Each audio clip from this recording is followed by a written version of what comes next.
Hey, everybody, and welcome back to the Deep Dive. It's great to be back. Yeah, so, our listeners sent in some really, really interesting stuff this week. One in particular caught my eye, an article called America's Growth Ponzi Scheme. Pretty provocative title, right? Oh, yeah, definitely an attention grabber for sure. Yeah, so I thought it would be great to kind of dig into this with you and really explore what this whole Ponzi scheme idea is all about and maybe even more importantly, what it might mean for our neck of the woods here, Deer Park, LaPorte, Pasadena, those areas. Sounds good to me. I've been looking forward to unpacking this one. I mean, the author Charles Marohn, he's the founder of Strong Towns, and, he's a land use planner and a civil engineer. Wow, so he's really in the thick of it. Yeah, he's not just some armchair theorist. He really understands how communities are built and financed, and he makes this really compelling argument that the way North America has developed since World War II has some fundamental financial weaknesses. Okay, so let's dive into this whole, Ponzi scheme analogy. I mean, it's a pretty strong claim, right? Yeah. It is. And it's not something to be taken lightly. Yeah, so where do we even begin with this? Well, Marohn starts by painting this picture of how human settlements have evolved over centuries, right? Like for the vast majority of human history, towns and cities grew organically, kind of gradually, and pretty much in the same basic patterns, no matter where you were in the world. Right, makes sense. I mean, people needed access to water and food and ways to get around and trade, so you'd kind of see those same patterns emerging everywhere. Exactly. Then boom, World War II ends and everything changes. Yeah, it's like somebody flipped a switch or something, right? Yeah. I mean, think about the sheer scale of growth and change that happened in North America after the war. It's mind-boggling. It really is. I mean, Marohn uses this example of a Roman from antiquity suddenly being plopped down in a modern American city, like in the year 2020. And he says that this person would be utterly lost, completely disoriented. Wow, I can only imagine. But then he contrasts that with what would happen if that same Roman were transported to an American city in the 1920s. And he argues that they would actually find it relatively familiar.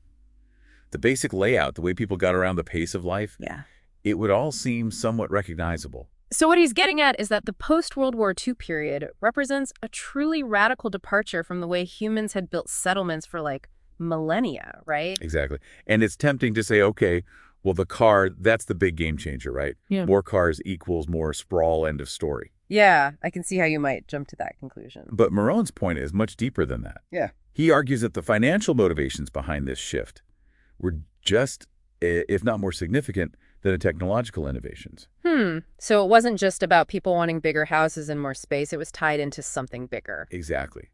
The economic hardships of the 1930s and 40s, the Great Depression, World War II, these created this really strong societal desire for growth, for job creation, for a more prosperous middle class. And that really shaped the decisions that were made about how and where to build. Right. So we had this kind of perfect storm of circumstances, this pent-up demand, and then all these new technologies and ideas about how to build communities. Yeah. And it wasn't just happening organically. It was being actively encouraged at a national level, right? Absolutely. Yeah. The federal government played a huge role in promoting this shift through policies that encouraged homeownership.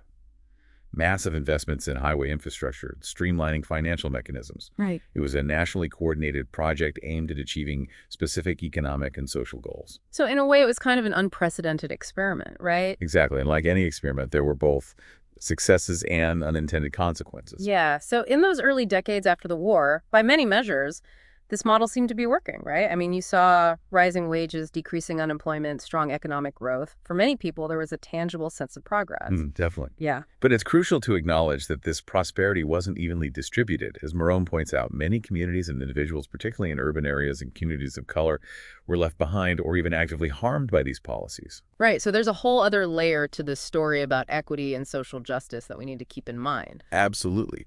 But even setting those issues aside for a moment, Marohn argues that there was a fundamental flaw built into the financial structure of this suburban experiment, a flaw that has led to what he calls America's Growth Ponzi Scheme. Okay, so let's get into the nitty-gritty of this Ponzi scheme analogy, because that's a pretty loaded term. Yeah, no kidding. So how does a Ponzi scheme work? Basically, you're promising investors big returns, but you're not actually generating any real profits.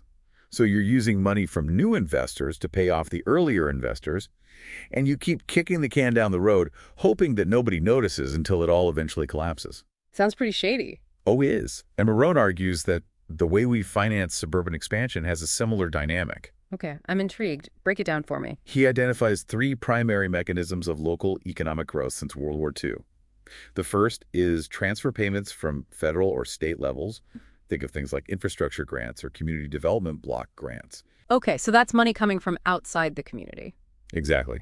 The second mechanism is transportation spending, huge investments in highways and roads, which essentially opened up vast new areas for development on the fringes of existing towns and cities. And that makes that land more valuable and creates opportunities for developers to come in and build. Precisely. And then the third mechanism is debt, both public and private debt, being used to finance all this new infrastructure and development.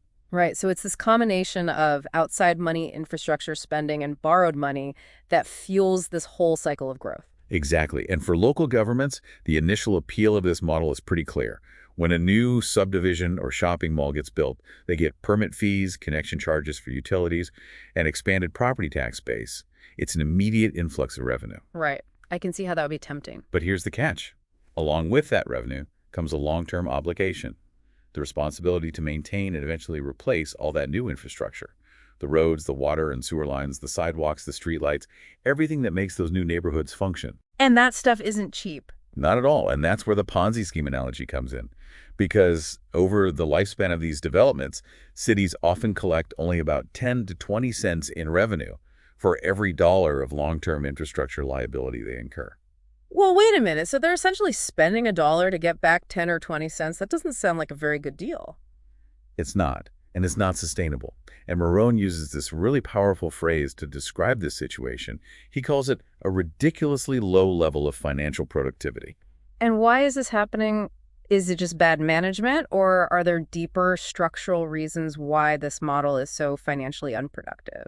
It's a complex issue, but part of the problem is that sprawl development patterns are inherently more expensive to maintain per capita than more compact traditional development patterns. So the more spread out you are, the more it costs to provide basic services. Exactly. Think about the sheer miles of roads and pipes required to serve a dispersed suburban population compared to a denser walkable neighborhood. That makes sense. And when you combine that with the fact that these developments are often heavily subsidized by outside money and financed with debt, you have a recipe for financial instability. So it's like a ticking time bomb just waiting to go off.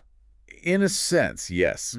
Marohn describes it as a ticking time bomb of unfunded liability for infrastructure maintenance. And it's not just some abstract problem. It's going to have real consequences for real people, right? Absolutely. He mentions the American Society of Civil Engineers, ASCE estimates for deferred maintenance on major infrastructure, nationwide, trillions of dollars worth of stuff that needs to be fixed or replaced. Trillions, yeah, that's a mind-boggling number. But he also brings it down to the hyper-local level. The streets, the sidewalks, the water systems that people rely on every single day in their own neighborhoods. And that's what we're talking about here, right? This is about the very places where our listeners live and work in Deer Park, LaPorte, Pasadena.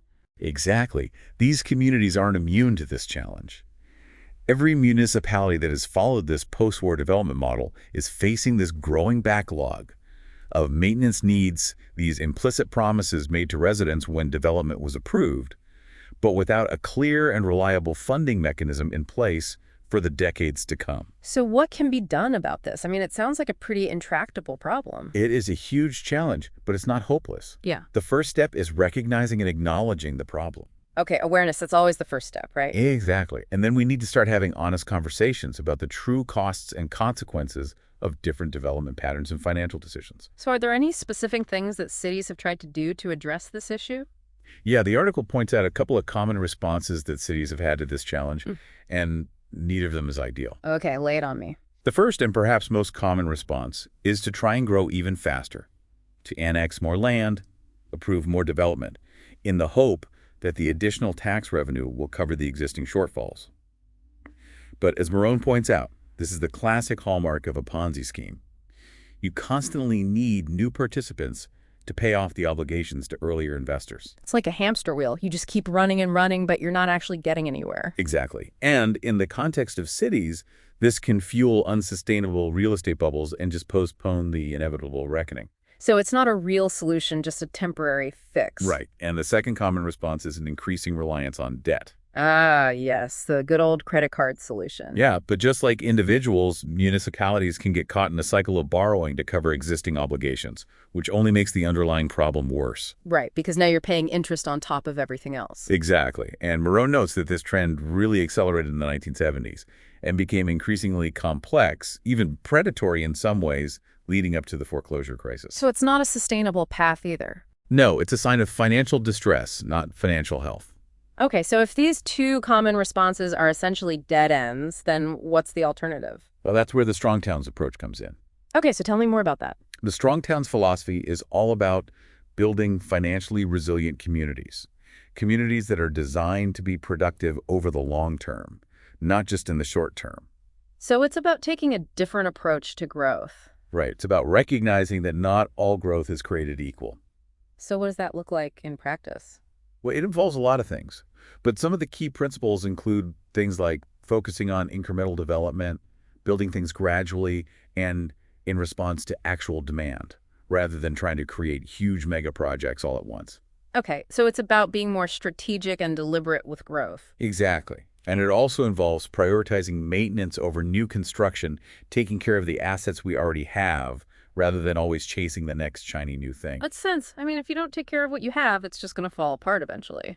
Right. And then another key piece is promoting diverse local economies, economies that are resilient to shocks and changes, rather than being overly dependent on any one industry or sector. So spreading the risk, making sure you have multiple eggs in your basket, so to speak? Precisely. And it also means empowering local communities to make decisions about their own future, rather than being dictated to by top-down policies or outside developers. So it's about local control and self-determination. Exactly. And fundamentally, it's about shifting our mindset away from this idea that growth is always good no matter what, and towards a more nuanced understanding of how different types of growth can have very different impacts on a community's long-term financial health. So the central argument here isn't that there hasn't been economic growth over the past 70 years, but that much of that growth has been, in a financial sense, unproductive. It's created a situation where communities are constantly chasing more growth just to manage the liabilities created by previous growth. It's growth driven by necessity, not necessarily by genuine prosperity. That's a great way to put it. And Marohn argues that this pattern has generated what he calls an illusion of wealth. We see the new buildings, the expanded infrastructure, but beneath the surface is this ever-increasing burden of long-term costs that aren't being adequately accounted for or funded. And now he says that illusion is beginning to crumble, contributing to the widespread financial fragility and instability we're observing at the local level across the country. So this Ponzi scheme analogy, it's not just some abstract economic theory. It has real-world implications for the places we live and care about. Absolutely. And it raises some really important questions for communities like Deer Park, LaPorte, and Pasadena. Yeah. I mean, what does this mean for our listeners in those areas? Well, it means we need to start asking some tough questions about how our communities are growing and how we're paying for that growth. So things like, what are the infrastructure obligations that have accumulated over the years in these areas? And what is the financial productivity of the development patterns we've seen? Exactly. And how can we shift towards a more sustainable model of development? One that prioritizes long-term financial resilience over short-term gains. It's a lot to think about. It is. But it's crucial that we start having these conversations now before it's too late. Yeah, I think that's a great place to leave it for today. This has been a really eye-opening discussion, and I hope our listeners will take this information and start asking those tough questions in their own communities. Me too. I think it's time for us to really start thinking about how to build strong towns for the future. Well said. Thanks for joining me on this deep dive. My pleasure. And to our listeners, thanks for tuning in. As always, we appreciate your support. And if you'd like to support us even further, please consider making a donation at thinkandacclocally.com/donate.